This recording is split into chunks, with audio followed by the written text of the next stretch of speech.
This is a tweet longer post to new TNA wrestling creative consultant Billy Corgan at his Twitter account, @Billy. Listen and please understand what I expressed to be a problem with this company and how to fix it. And please pardon the computer voice, but I'm unable to run this through on my own. Ahem. Mr. Corgan, please take the time to read this. TNA is capable of much more than the current product they decide to put out there. I appreciate your passion for pro wrestling, and after reading this, I hope it inclines you to really put your foot down in order for TNA to make the necessary changes in order to grow. As far as I'm concerned, Dixie and Gaburik are far from being on the right track with the company, especially tonight. You said that you want to work on establishing new talent, and I applaud you for wanting to go in this direction.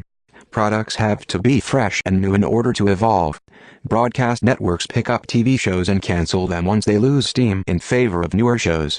Apple and Samsung make new versions of smartphones to provide consumers with always evolving feats in technology. Auto manufacturers make new versions of cars every year. TNA, on the other hand, is like marketing consumers with an age-old product, claiming that it's still new and exciting to this day. It's always important to adapt along with the rest of the world and evolve your brand every chance you get. Dixie has said that she wants to establish new stars, but how is that possible when she brings back all this stale, repetitive talent every taping?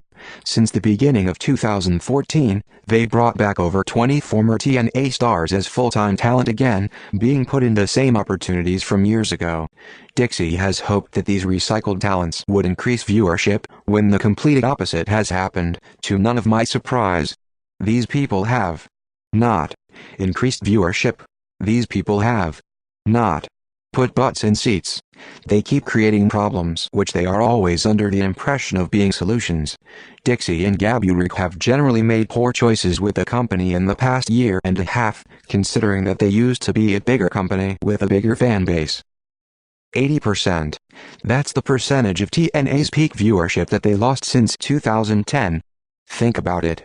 They used to draw a good 2 million viewers compared to only 400,000 today. Many passionate wrestling fans have sent positive feedback to the company about the current product, but consider that they used to have a much bigger audience willing to invest in the company. They also used to have live events, PPVs, more money to invest in talent and marketing, and of course, national TV exposure. Wrestling companies that are on TV always need successful ratings because of course it costs a lot of money to run a promotion every week with no off-season. I would assume that attracting more viewers every week should be a major priority to Dixie, because more fans means profits. Names such as Bobby Lashley, Matt Hardy, Low-Ki, Devin, Angelina Love, Awesome Kong, all the way to bringing back Bully Ray, Velvet Sky, and Elijah Burke tonight. Why do they continue to do this if it has been easily guaranteed to hurt their business even further? Not only is this a disgrace to new talent waiting for their time to shine, but it's a disgrace to fans who are looking for a new product. If I was in charge of TNA's talent relations and I noticed that I lost over 1.6 million US viewers, signing all of our repetitive talent to new deals would be the very last thing on my mind. It's horrible. This is exactly why the company is flat broke and why they are where they are today. They can't afford to be doing this, yet they still continue to do so, and I would be a liar if I said the company didn't deserve it.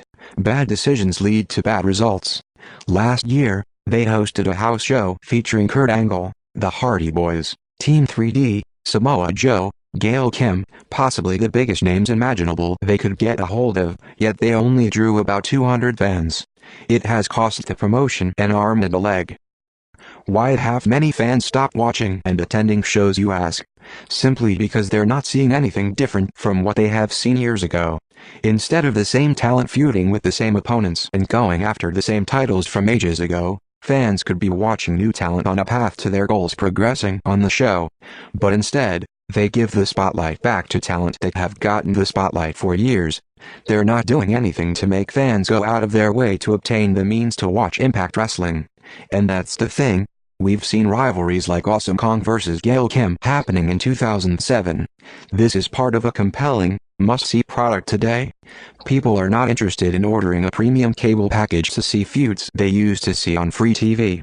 If these big stars aren't why fewer and fewer people are interested in the product, then what is? It would make the most sense that TNA offered a different product and fresh new stars, now that they have had to move to a lesser-known station in order to win back the mass amount of fans that TNA lost. What is changing with bringing back stale talent? What is evolving? They're losing a lot more by providing us with the same talent than by letting them go and giving opportunities to newer talent. Instead of the Hardy Boys going after the titles, fans could see a new tag team in their place. Instead of yet another stale knockout coming back and waltzing her way to the title for the 1000th time, they could give her spot to somebody new and fresh. There are tons of talents in the indies that possess more value, quality, and potential to TNA than the numerous talents that Dixie decides to keep and bring back from 2007. I could name 20 different heavyweights to consider signing before bringing back Bully Ray. I could name about 100 different women to consider signing before bringing back Velvet Sky. It's not 2007, and fans want a more up-to-date product. You may be friends with dozens of these talents, and no disrespect to any of them, but you need to talk to Dixie and Gaburik and ask them which is more important, doing what it takes to turn the company around, or bringing back talent for the sake that they used to be draws for the company ages ago.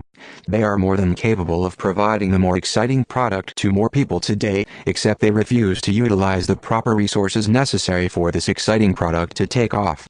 You see NXT, and regardless that they are just specialized to pander to a limited fan base, and regardless that their roster always changes due to being a developmental brand, many more people would rather watch and go to more NXT events than TNA events.